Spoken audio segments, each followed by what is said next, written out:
டீச்சரை கத்தியால குத்துறது தப்பு இல்லையா? நான் டீச்சரை குத்தணும்னு நினைக்கல சார். பின்ன வேற யாரு? ரிப்போர்ட் கார்டில் சைன் வாங்குறப்பெல்லாம் எங்கள் டேடி என்னை போட்டு அடிப்பார் மார்க் கம்மி ஆயிடுச்சுன்னு. அவரை குத்தலான்னு தான் நினச்சேன், மிஸ் ஆயிட்டாரு. மேக்ஸில் மார்க் கம்மி ஆயிடுச்சுன்னு எங்கள் டியூஷன் மாஸ்டர் அடிச்சுட்டே இருந்தார் சார். அவரை குத்தணும்னு நினச்சேன் சார், அவரும் எஸ்கேப் ஆயிட்டார் சார். அப்போதான் கோவத்தில் ஹிந்தி மிஸ்ஸை குத்திட்டேன் சார். உன் ஃபியூச்சர் நல்லா இருக்கணும் தானே உங்கள் டாடி மம்மி டீச்சர்ஸ் எல்லாருமே படிங்கிறாங்க. அதில் என்னடா தப்பு இருக்கு? அதுக்காக கத்தி எடுத்து குத்திடுவியா நீ? தப்புன்னு தெரியல உனக்கு? அவங்க என்ன பண்ணான்னு உங்களுக்கு தெரியுமா சார்?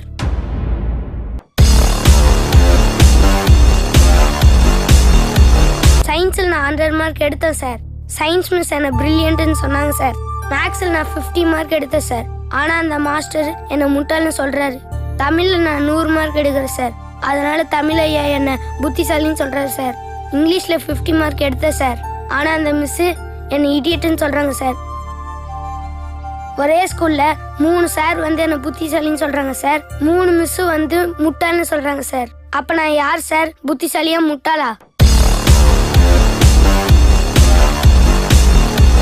சயின்ஸில் நான் 100 எடுப்பேன் சார். ஏன்னா எனக்கு சயின்ஸ் நல்லா வருது. சயின்ஸில் நீங்கள் 200 எடுக்க சொன்னாலும் நான் எடுப்பேன் சார். மற்ற சப்ஜெக்ட்லாம் 100 மார்க் எடுக்க சொன்னீங்கன்னா எப்படி சார் எடுக்கிறது? ஸ்கூலில் நிறைய கேம் இருக்குது சார். ஒரே ஸ்டூடெண்ட் எல்லா கேமும் விளையாடுவானா சார்? அதே மாதிரி எல்லா சப்ஜெக்ட்லையும் ஒரு ஸ்டூடெண்ட் எப்படி சார் மார்க் வாங்க முடியும்?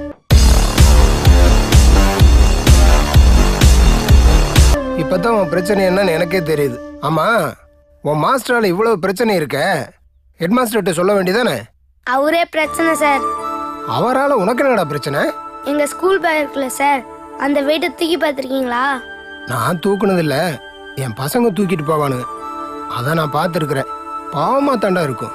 ஆமாம், அவ்வளவு வெயிட்டாவாடா இருக்கும்? சார் செம வெயிட் சார். முதுகுலாம் வலிக்கும் சார். அதனால அவ்வளோ வெயிட்டை தூக்காமல் இருக்கிறதுக்கு ஹெட் மாஸ்டர் கிட்ட போய் ஒரு சூப்பர் ஐடியா சொன்னேன் சார். என்ன ஐடியாடா? ஸ்கூல் ஓப்பன் பண்ணும்போது எங்களுக்கு 2 செட்டு புக்கு கொடுத்துருங்க. ஒரு செட்டு புக்கு வந்து நாங்கள் வீட்டில் வச்சுக்கிறோம், இன்னொரு செட்டு புக்கு வந்து கிளாஸில் வச்சுக்கிறோம். வெயிட் தூக்க வேண்டிய அவசியமே இல்லைன்னு சொன்னேன் சார்.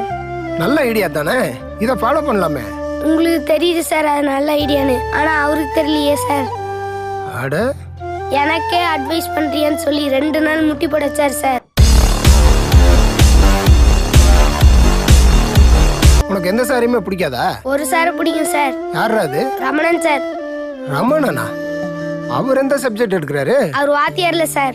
டிவில புயல் வரும் மழை பெய்யுன்னு கரெக்டா சொல்லுவார்ல சார், அவர்தான் சார் ரமணன். அவர் எதுக்குடா உனக்கு பிடிக்குது? அவர் சொல்றதுனாலதான் சார் ஸ்கூல் லீவ் விடுறாங்க. ஸ்கூல் லீவ் விட்டா எங்க எல்லாத்துக்கும் ஜாலி சார். அதனால எல்லா பசங்களுக்கும் ரமணன் சார் ரொம்ப பிடிக்கும் சார். ஸ்டூடெண்ட்ஸுக்குலாம் அவர் தான் சார் கடவுள். ஃபேஸ்புக்ல போய் பாருங்க, பசங்க எல்லாரும் கோயில் கட்டி பூஜை நடத்திட்டு இருக்காங்க. ஃபேஸ்புக்ல போய் பாக்குறதெல்லாம் அப்புறம் இருக்கட்டும்டா. எல்லா சப்ஜெக்ட்லயும் 100 மார்க் எடுன்னு சொல்றது உன்னுடைய திறமையை வெளியே கொண்டு வரக்காக. அதை ஏன்டா தப்பா புரிஞ்சுட்டு இருக்கிற? எது சார் திறமை? எங்களை மட்டும் 100 மார்க் எடு 100 மார்க் எடுன்னு அடிக்கிறாங்களே சார். இன்னைக்கு இருக்க எல்லா ஸ்டேட்டோட எஜுகேஷன் மினிஸ்டரும் எல்லா சப்ஜெக்ட்லயும் 100 மார்க் எடுத்தாங்களே சார். அது மட்டும் இல்லை சார், 100 மார்க் எடுத்து IAS IPS ஆனவங்களாம் கவர்மெண்ட் கிட்ட சம்பளம் ஆகிட்டு இருக்காங்க சார்.